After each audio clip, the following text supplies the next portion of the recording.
Greetings, brothers and sisters, in the name of Christ Jesus. Happy to meet you all once again through this spiritual thoughts. Because in the previous week we have been continuing with who is your company. Finally, we are going to see few more verses. We were seeing about negative side company, Daniel. So Daniel 6:16. And the king commanded, and David was brought and cast into the den of lions. The king declared to Daniel, may your God, whom you serve continually, deliver you. So we know the situation here. When Daniel was praying for 3 times a day, his surroundings, they got jealous about him, and so they were against him on his prayers. So they asked for the king to provide a rule on worshipping only the king.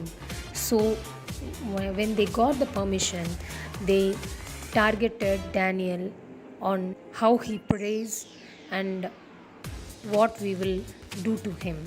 This is what the bad company plans for. So when you know that your company is someone who is planning against you, you should be careful in choosing them. You should careful to share things with them, because when you share your matters with a belief in them, they will make use of the opportunity. So finally, let's see about few more verses which helps us to know that what the bad company is and what type of company we need. So Proverbs 13:20 says, whoever walks with the wise become wise, and the companion of fools will suffer harm. So when we choose wisely and know that it's a good company, we will be walking in wise.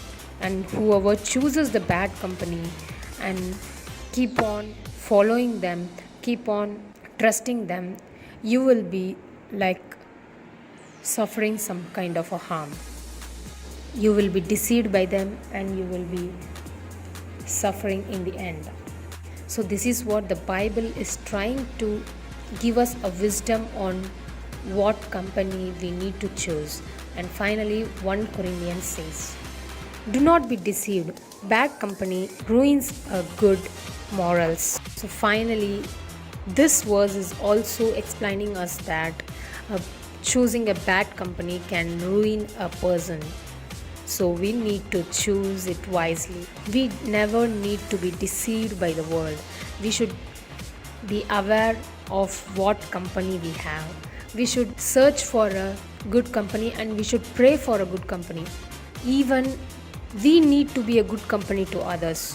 When we accompany them, we need to give them a wise direction towards our God, share things with them to encourage them with these suggestions. They will accept us as a good company, and when you also receive a good company, it will lead you to a greater success. So let's pray for having a good company, and also we need to be a good company to others. So let's pray. Thank you, Lord. Thank you, Jesus. Thank you for giving these words, Lord. Yes, Jesus, in previous weeks, Lord, we saw about what kind of good company were in the Bible, Lord, and what kind of a bad company were also there in the Bible. So you have explained us on how we need to make a company, Lord. Yes, Jesus, how to make a friend of someone, Lord, how to choose wisely a good people around us, Lord. Yes, Jesus, we will be led in a good way, Lord. When we choose a bad company, we can be deceived in their thoughts, Lord. We can be finally put to a foolish level, Lord. Yes, Jesus. So, Lord, please guide us and lead us on choosing our company, Lord. Yes, Jesus. Give us those wisdom on what we need to choose. Yes, Jesus, in all these weeks you have explained us clearly about this, Lord. So we need to imply it in our lives, and we should lead in your name. Yes, Jesus, we give this prayer into your hands. You guide us and you lead us. We pray in the name of Christ Jesus. Amen.